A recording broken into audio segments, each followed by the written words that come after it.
Hi everyone. Welcome if this is your first time here, and welcome back if you've been here before. Over the next few videos, I'm going to be talking about my Canadian Nationals competition experiences. This will cover all three of the competitions I've been in, including the October 23 Nationals, May 2024 Nationals, and most recently, May 2025. However, in this video, I'm only going to cover the first competition from Nationals 2023. Remember to click like if you do enjoy this content, and to click subscribe if you want to see more of it. If you have competition experiences that you want to share as well, please leave a comment below.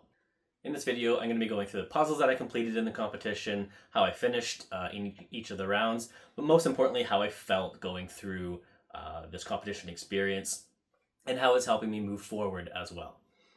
So in 2023, I competed in my first competition, which also turned out to be the Canadian Nationals, and the first Canadian Nationals that was ever held.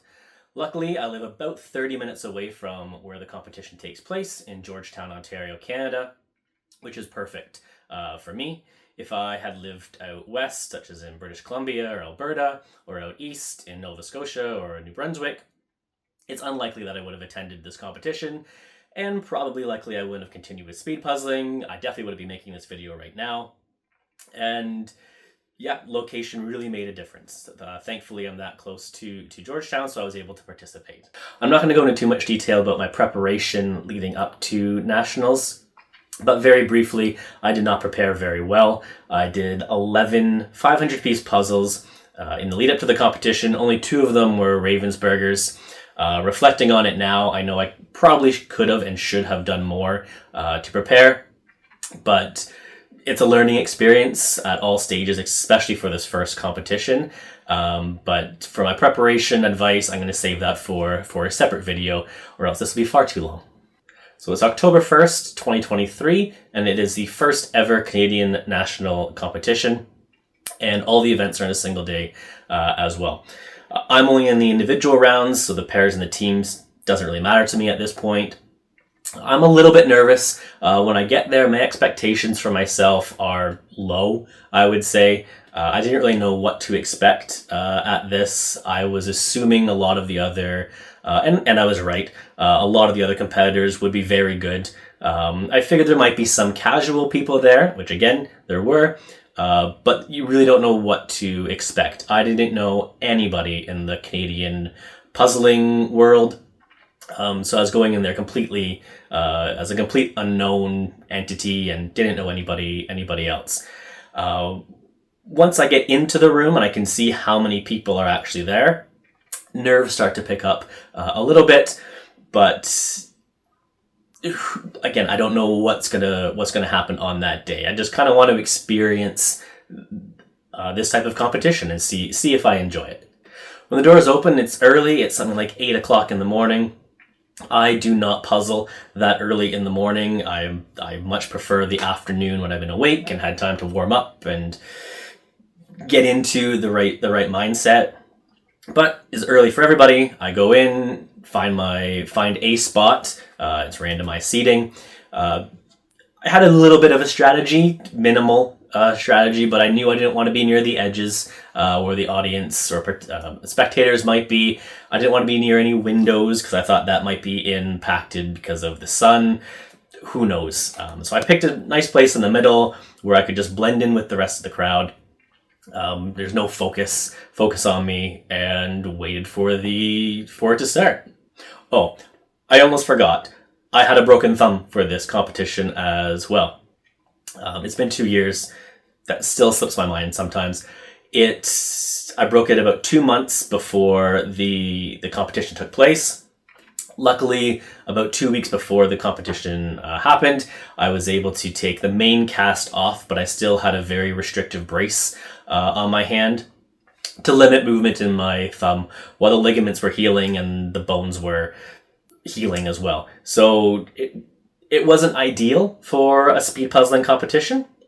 I don't recommend doing that. If there's a silver lining, it was on my left hand, which is my non-dominant hand, so it didn't impact everything. If I had broken my right hand, who knows what would have happened, but yeah, just a little bit of extra challenge added to my first competition.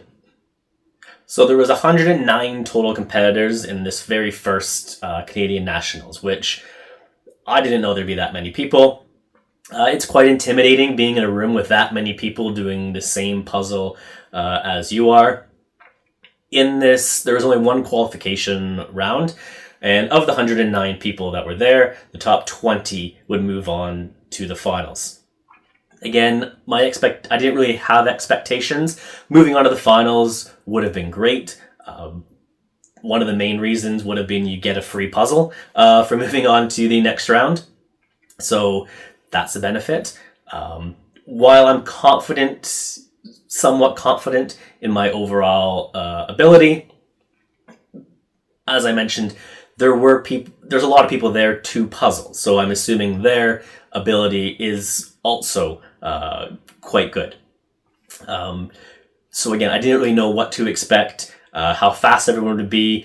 There's the broken thumb issue, which is definitely going to slow me down at least a little bit.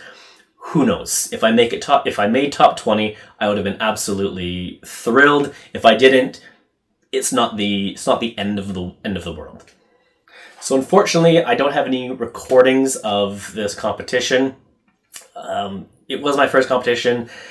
I've never recorded myself doing any sort of event or competition like this. As a spectator, yes, but it really didn't even occur to me to do it. I knew it was kind of an option, as I'd seen people online at things like Worlds and other national competitions recording themselves at the table. But again, it didn't really occur to me in the lead up to do that. Also, I was definitely concerned about the table space. If you've been into a competition before, it is quite limited in how much space you get. So I figured adding camera equipment and other stuff like that would have just impacted the already challenging situation that I was in. So not at the time was not a huge fan of filming. I have come around a little bit on that. Not so much for qualification rounds. We'll see how that goes when Worlds shows up. When I get to Worlds in a few months, I will probably record, but it's looking how I can still maximize the amount of space on the table. You don't want to put yourself in a tougher position than you already are in. So the competition is about to start. The drawstring bag is in front of us. This is the first time I have ever done a puzzle, where I had no idea what the puzzle was going to be. So that added to the challenge factor as well. The nerves are starting to go up. They do the countdown, ready, set, puzzle. Everyone opens the bags, drops the puzzles out, and this puzzle here is the one that falls out of the bag. Immediately, I am not thrilled. Out of the top three, my top three most hated things I want to see in a puzzle would be, fur is definitely up there. Definitely in the top three on a lot of days, depending on how much fur there is. Usually it's number one in what I don't want to see in a puzzle, and now I have 4 cats to deal with over the next however long it takes to finish this puzzle. This was the first time, as I mentioned, that I've never seen the puzzle image beforehand, so I had to take a second and try to figure out what I was going to do first. Yes, there's the flipping of the pieces, sorting the edges out of the way, but what was I going to work on immediately after that? As I go through these videos, I'd encourage you to pause the video, have a look at the picture of the puzzle, and within 10 seconds, it usually needs to be that quick, within 10 seconds, try to figure out what you are going to work on first. What will be your first small project once you have flipped all the pieces and done the edges, if you are someone that does the edges. For me, what jumped out straight away was the sign. The words, it's bright yellow, the red and green and white hearts across the top definitely stood out, and as I was flipping the pieces, that color was jumping out as well. So I'm pulling all those pieces and putting them to the side, along with putting the edges to the side. The flipping is going okay. It's nowhere near the level I'm at now. I'm gonna credit a little bit to the thumb, the broken thumb, impacting this and the dexterity lost on the left hand. I think it took almost 10 minutes at this competition, at this event, this round, to flip all the pieces and get all the edges out of the way, and my little side project as well. That is extremely slow for what I need to be doing to be competing near the top of these rounds. I did not know that at the time. I definitely know that now. And reflecting back on it, that's the first mistake that I made of the competition. Many, many more to come. So as I mentioned, I focused on the sign first. It definitely jumped out at me. I do need to start making up some time at this point. The ice cream containers beside the sign, those also stood out, so I was able to pick a few of those pieces out and get them out of the way. But I was told by some people later on that they decided to start with the cats, especially the main big cat as well. And to me, that is an insane choice. Whatever order you want to do the puzzle in, you can do the puzzle in, but I don't personally understand taking the hardest part of the puzzle. And the reasoning that some of these people gave was they figured if they did the hardest part first, the rest of the puzzle would go a lot faster. And logically, that seems to make sense. But you also need to remember at the start of the puzzle, that is when you have the most pieces to sort through. There's also 3 other cats. 2 of them have somewhat of the same color on them. So you're trying to sort through all of that. You don't really know where the cat starts and ends. You need to figure out the border around the cat, which is another challenge on its own. If I was giving advice, and I'll do that in separate videos, but for this one, I would never do the hardest part of the puzzle first. Because if you do all the easier things, get them out of the way, one, that cuts down on your total piece count and what you need to sort through. It gets rid of that a lot quicker.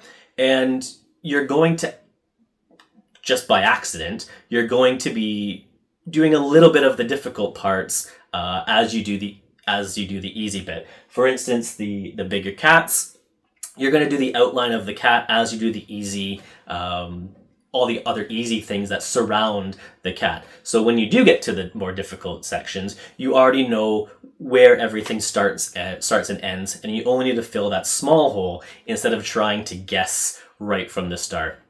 But yeah, every individual can choose their own path, but no, if I start with the cat, this story ends a whole lot differently. I'm absolutely sure of that.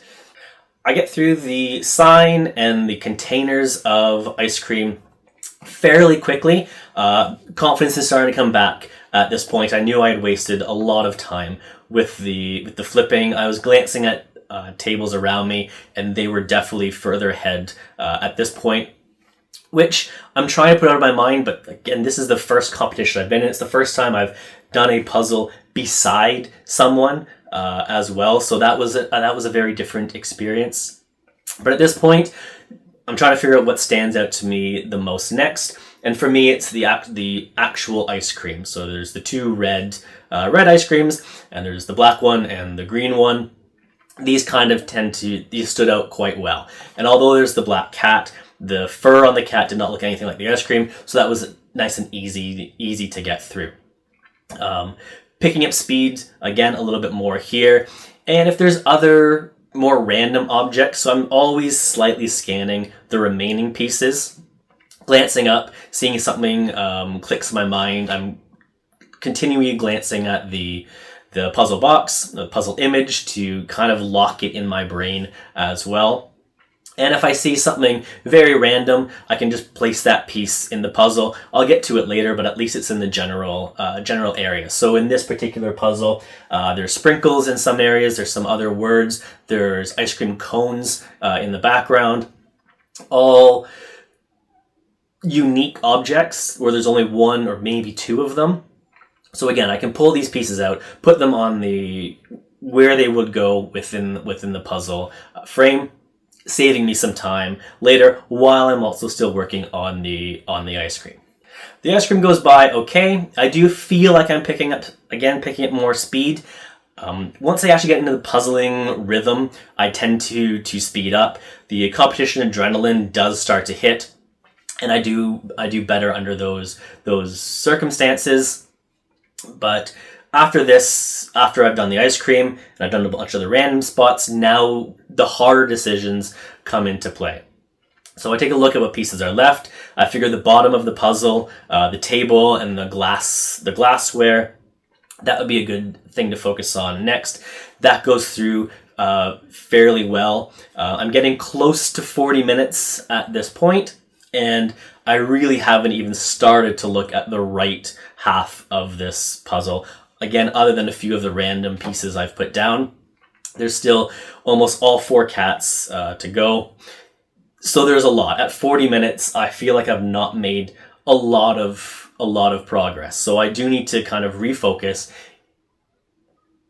do what I know I can do, and just get some pieces down. I know in my head, okay, all the remaining dark pieces that I haven't put in yet, those have to go towards the black cat. So let's get that cat done and out of the way. Get those pieces done quite quickly. The 2 smaller cats, the one at the top of the puzzle and the one to the far left, a lot of that's already been done by doing the stuff around the cats. So those don't take long to fill in, and the white fur goes fairly simple as there isn't too much. So again, I'm starting to catch up on time here and feeling better. I can see I'm catching up to some of the tables around me as well. I just need to keep that positive mentality because I know what's about to come up. At 48 minutes and 45 seconds, the first finisher, Sophie Helg, wins the qualification round. She is the first one to complete it. Congratulations to her. I'm looking at my puzzle going, I have a fair bit still to do. Within the next 50 seconds, second and third place finish their puzzles, and panic starts to set in a little bit.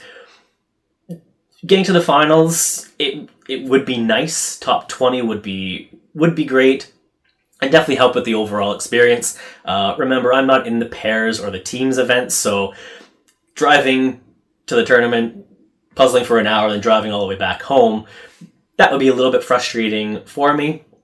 But I just want to get through this. I don't want to finish in last, obviously, but I still want to do well.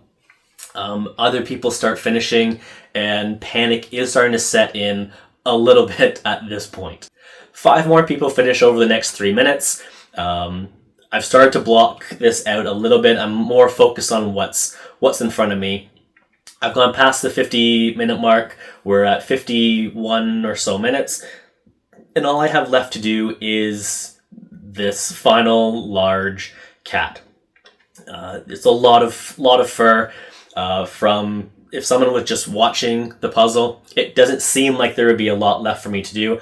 I knew that this was still going to take me a good chunk of time because, especially in 2023, I was awful at fur. It was not my strong suit. It was going to take a while. What happened was one of the spotters, who marks down the time when you finish, saw that I had just the cat left and was standing beside me. As if you've not been in a competition before, the spotters, their job is to kind of watch to see who's getting close to finishing, and then as soon as you're done, they're able to write down your time. So this spotter felt that I was quite close, but I did look up at them and specifically said, "You might as well keep going. This is still going to take me a while." And I think this was around the 52, 53 minute mark. And they were very encouraging. They said, no, you're going to be fine. You're almost done. No, I wasn't. And I was like, honestly, go up and down the rows once or twice, then maybe I'll be closer, but I'm definitely not close to being done. One well-known puzzle strategy is shape sorting. And it makes a lot of sense to shape sort.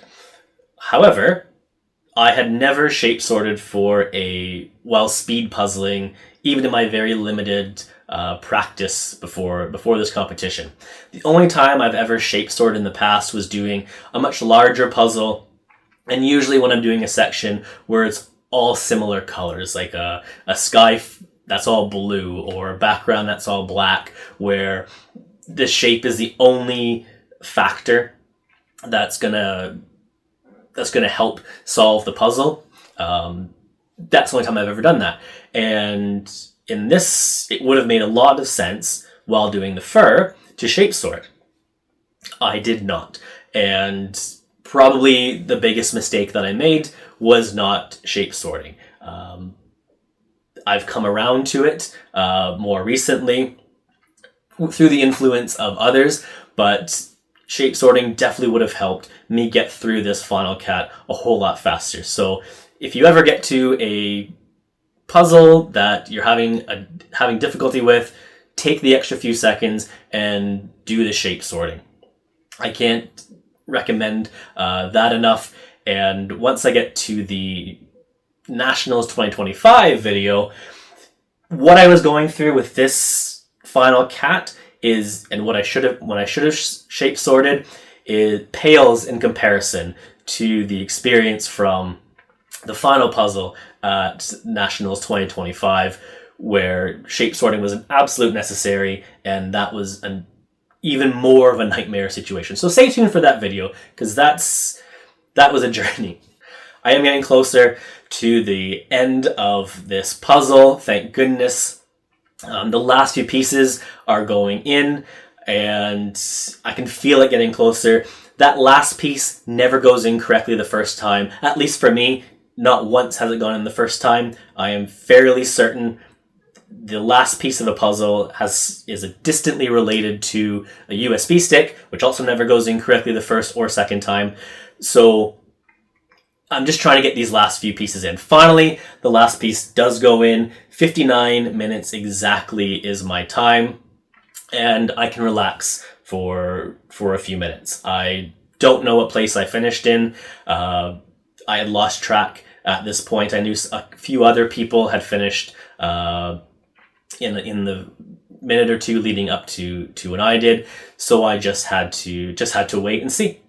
I pack up all my stuff, put the puzzle back in the box, head back to the car, and they were very good with updating the times. Within a few minutes, I was able to see the live updates, and somehow I finished in 13th place in the qualifier round, which meant I was moving on to the finals. I was feeling pretty good about myself, and at this point, I looked to see what time the next event was, and it was something like 7 hours later. So that wasn't ideal. And because I wasn't doing the pairs or the teams, I had a lot of time to kill. I ended up driving back to my city, going to the gym for a few hours, driving back to Georgetown, going to Puzzles Canada, which I highly recommend. And even after all of that, I still had hours to waste. I went on a nice long walk through the trails that are close to the rec center where they were hosting the Canadian Nationals, which was nice. Doing all of this was able to let my mind kind of reset, have a little think about what my approach might be for the finals. I did go on the Ravensburger website to try to look at random puzzles that were somewhat recently released and see, okay, what would my approach be for this puzzle? What would my approach be for this puzzle? I can tell you that I did not see the puzzle we did on the website for a few reasons. One, there's a lot of puzzles on there, and sometimes it's on the North American website, sometimes it's on the European website, but there was no benefit to it. It did let me practice other puzzles in my mind, but no help for what the final puzzle eventually was going to be. So on to the finals. I somehow managed to get the exact same table I was at for the qualifier. One big change between the qualifier round and the finals is that you get a full table instead of the half. I had forgotten about this factor. When I had been doing my minimal practicing, I had been practicing these 500 piece puzzles in a smaller, on a smaller table. because I knew that was going to be what the first round was going to be like, so I was ready for that. I had never done a 500-piece puzzle on a large table, so I had to rethink what my approach was going to be, because how much do I spread out? How much do I sort in a bunch of different piles? Do I utilize all the space? Do I still stick with a smaller section? And because of all of that running through my mind seconds before the final start, I think it threw me off a little bit going for when the actual puzzle started.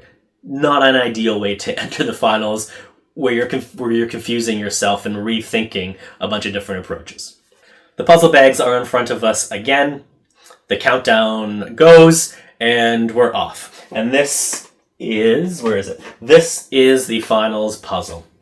Again, I encourage you to pause the video, have a look at the image, and try to decide as quickly as possible what you would approach first. There is a lot going on in this puzzle, and there is a lot of directions you can go in. Almost none of them, in my opinion, are wrong. It's not as drastic as going for the cat in the first puzzle. There's a lot of other things you could focus on instead here, or target first at least, and still be equally correct.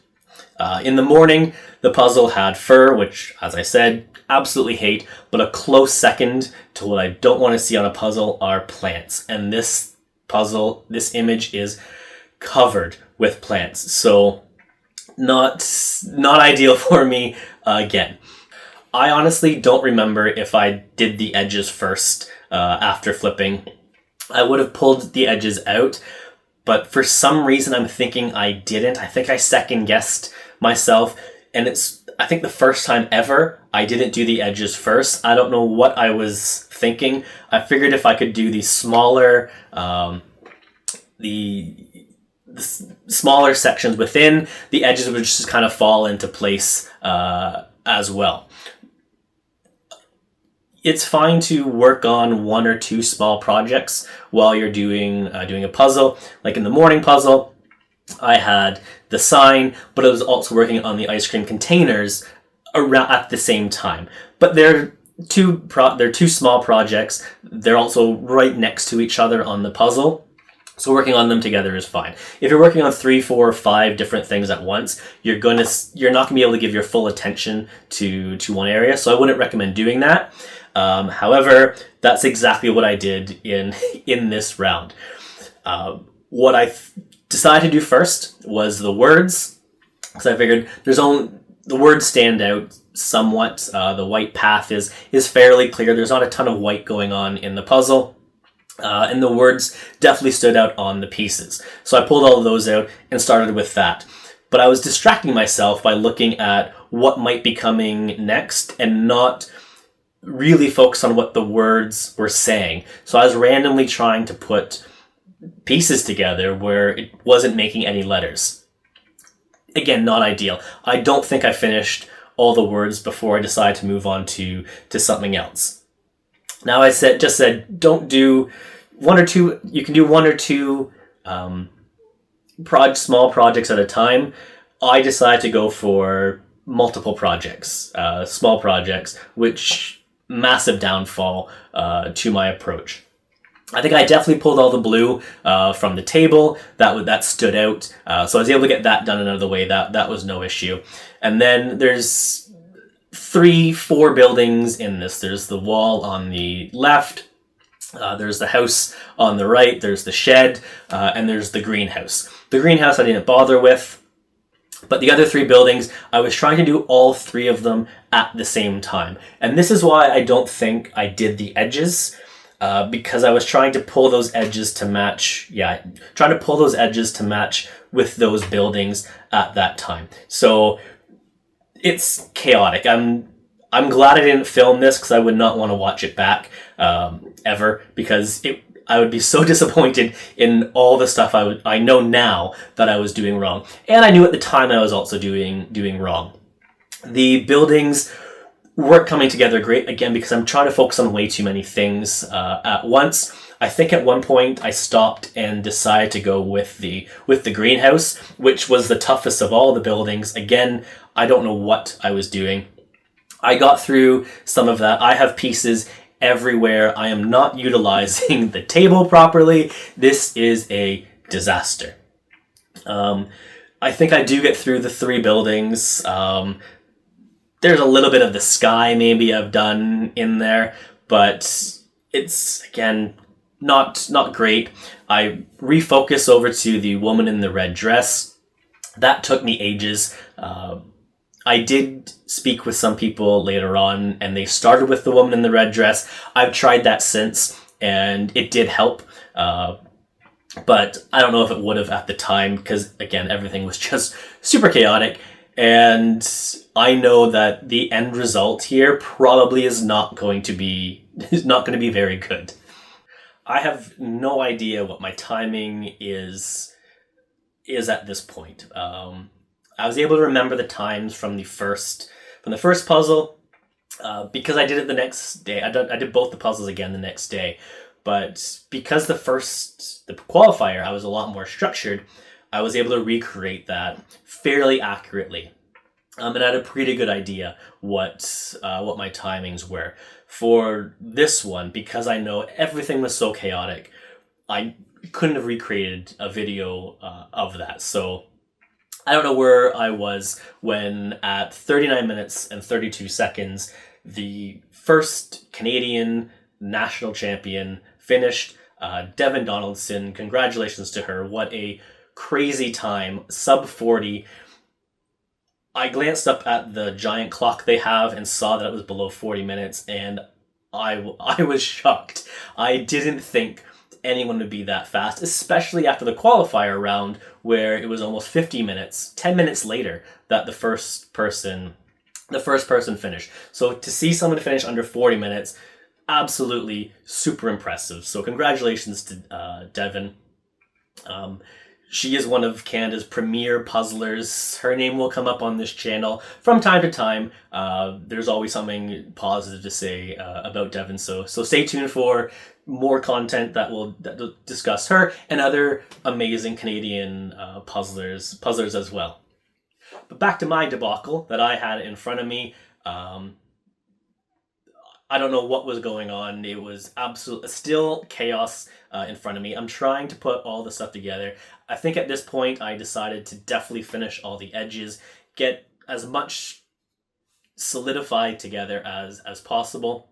But around the 42-minute mark, second place finishes. That's Sophie Helg. A few minutes after that, or seconds even after that, third place finishes. I don't remember who it was. I think it was Maddie. Not sure about the last name. Finishes, and it just keeps going. 3 more people finish between the 46 and 47-minute mark. Another 4 finish around the 47-minute mark. And I don't understand what's happening. I've never had a competition. I've never been in a competition before. In my mind, all puzzles should take about the same amount of time at a competition. So I figured if the qualifiers had the winner around 50 minutes, the final will surely have people around that same time, because maybe the puzzle's harder, but I just figured all the puzzles would be generally the same. It was not. So many people finished before the 50-minute mark, and panic has started to set in at this point. There's only 20 of us, and more than half of the people are already done.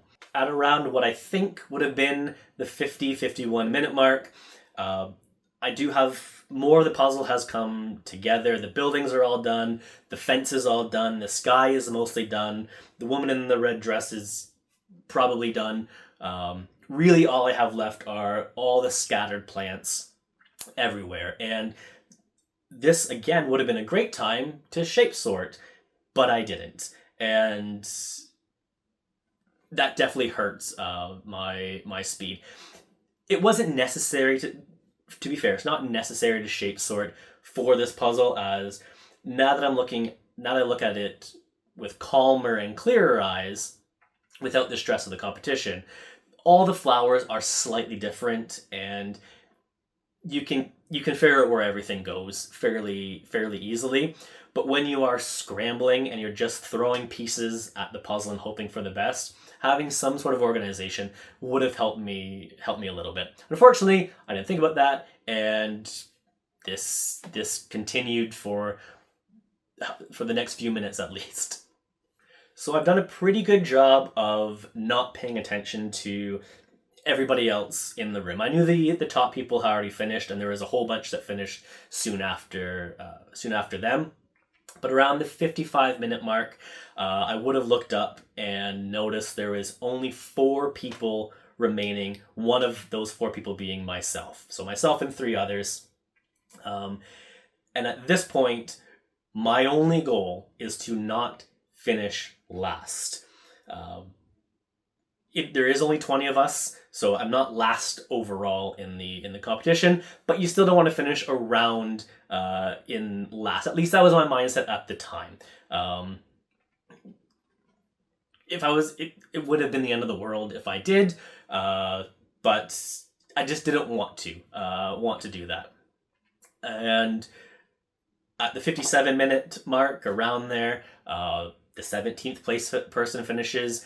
58 minutes and a bit, the 18th place person finishes. So now it comes down to just myself and one other person. And ironically, coincidentally, the one person left is one of my team members for Worlds this year. So weird how that worked out. So it is just me and one other person.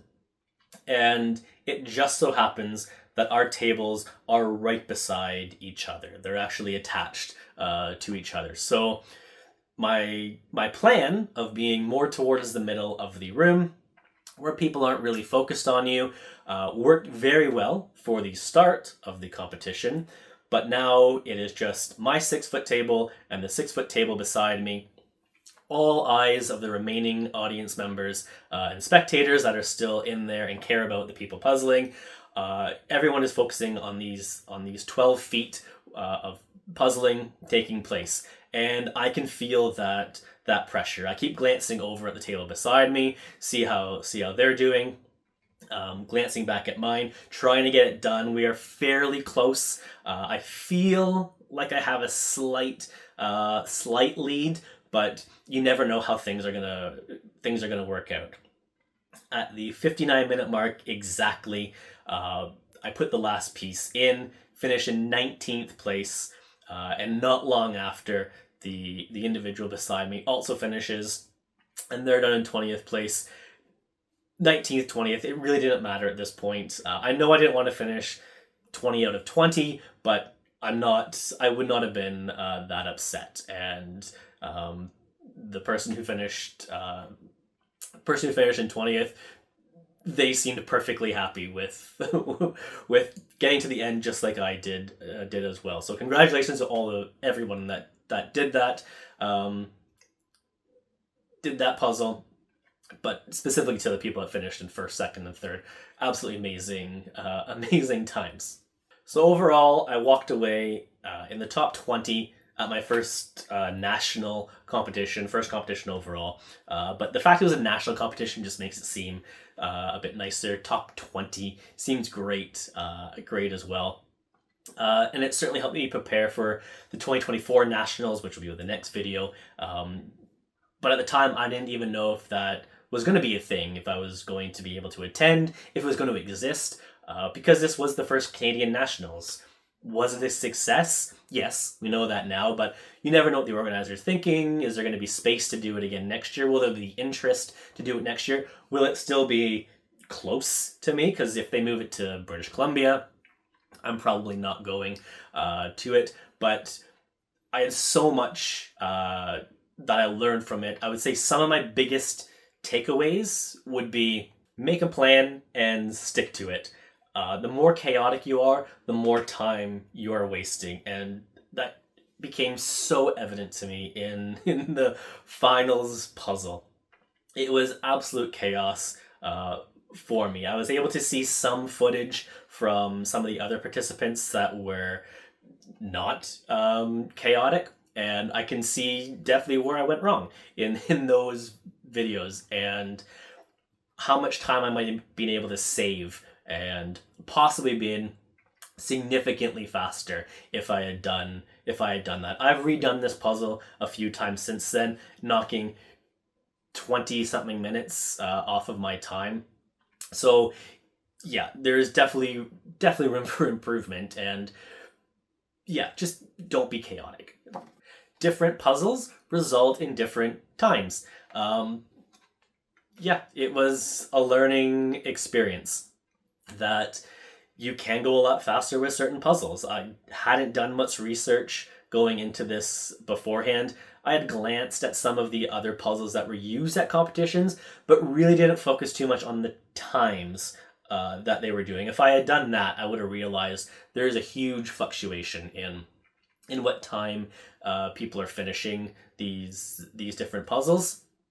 But not all puzzles take the same amount of time, and knowing and understanding that matters. And learn from others, but focus on yourself. I definitely spent too much time at some points focusing on what was going on around me, panicking that I wasn't keeping up with some of the tables. I didn't know who these people were. I didn't know if they were the best puzzlers in the world, or if maybe I'm just not very good. But I was comparing myself to everybody else, and that impacts what I'm doing at the table. But do look at what other people are doing, especially if you're stuck and unsure of what to do next. Have a quick glance at the person beside you and see what approach they might have taken, and maybe replicate that if you're having trouble. When I do my Nationals 2025 video, that was a huge helper for me, and I definitely utilized that strategy in the qualifying round, and it was massively successful going forward. So it's okay to use the other participants and their strategies that are around you, but don't focus on the speed that they are going. Someone can start off quite quickly and slow down. Other people might be quite slow at the start and pick up speed as they go as well. So again, comparing yourself, try not to do it. I know it's easier said than done, but try to only focus on your own speed. Get some strategy from others though. Finally, I'm glad I made it to the finals. Even if they didn't go that well, it's still an accomplishment at that time. I have mentioned this to some other people, where if I didn't get to the finals, I'm quite a competitive person. I like being in it. I know I'm likely not winning some of these or any of these puzzle competitions, but if I'm in the mix, it helps keep me interested in that way. But if I hadn't made the finals and I gone there, done the qualifiers, finished in 30th place, 50th place, 100th place, whatever, I'm probably not coming back the next year. I would chalk it up to, it was a great experience. I did it once. I know what it's like. Let's move on with something else. Let's go back to just my own little speed puzzling stuff at home, but really focusing on casual puzzling a lot more. So I am glad I made the finals, because it led me to 2024. The success that I had at the 2025 Nationals, and my first Worlds competition in a couple months from now. Actually, exactly 2 months from the day, 3 months from the day that this video is posted. So yeah, very, very glad that I was able to make the finals. There's a lot to take away from this competition, and I'm glad I'm doing this video, even if nobody watches it. I'm glad I'm doing it because it's reminding me of some strategies and bad habits that I don't want to come back, especially with Worlds coming up in September, where that will be my focus for the next few months as I prepare for that. And having the positive experiences is great, but also having the not so positive moments as learning experiences definitely helps grow. If you're always doing quite well, it's tougher to learn, and you're going to really stay with the same strategies because you know they work, but as other people develop strategies, as they get better, as others improve and learn new tricks, they will eventually pass you. You will be stuck in a plateau of sorts, and you still might be doing well, but others will be getting better. So the fact that I had the fur puzzle, learning from that, learning shape sorting, that's going to be definitely important. Learning from the finals puzzle, where organization, absolutely important. Stick with your plan. I don't know what I was thinking, not doing the edges. It still does not make sense to me. I've learned that now in the 2024 video. I hadn't learned it yet, but there's things to learn from every single puzzle. Even when I do very well with a puzzle, again, looking back at it, what did I do well? How can I do better slightly next time? So that is my Canadian Nationals 2023 experience. My next video will be my Canadian Nationals 2024 experience, so stay tuned for that to be released next week. Thank you for watching. I hope you enjoyed the video. Click like if you did. Click subscribe if you want to see more of these videos. If you've had a unique competition experience or a moment that you really enjoyed or didn't, leave that in the comments below. Or if you have a question about competing in speed puzzle competitions, leave a comment below, and I'll definitely address those in future videos. Coming soon on this channel, there will be other content to share. I want to start off with a few videos just talking about myself and getting to know my background in puzzling and speed puzzling. But some of the videos and content coming up will focus on my first speed puzzle walkthrough on here. I'll be looking at unboxing some puzzles I keep purchasing, which I can't seem to stop. I'll be focusing on some videos on tips and tricks for those of you trying to get into speed puzzling, or those of you that are already speed puzzling and might be looking for ways to improve a little bit, or adding to your already extensive speed puzzle tooling kit. But yes, there's so much more to come. So again, click subscribe if you want to see any of that in the near future. And that is it. Thank you again for watching, and until next time, happy puzzling. Bye.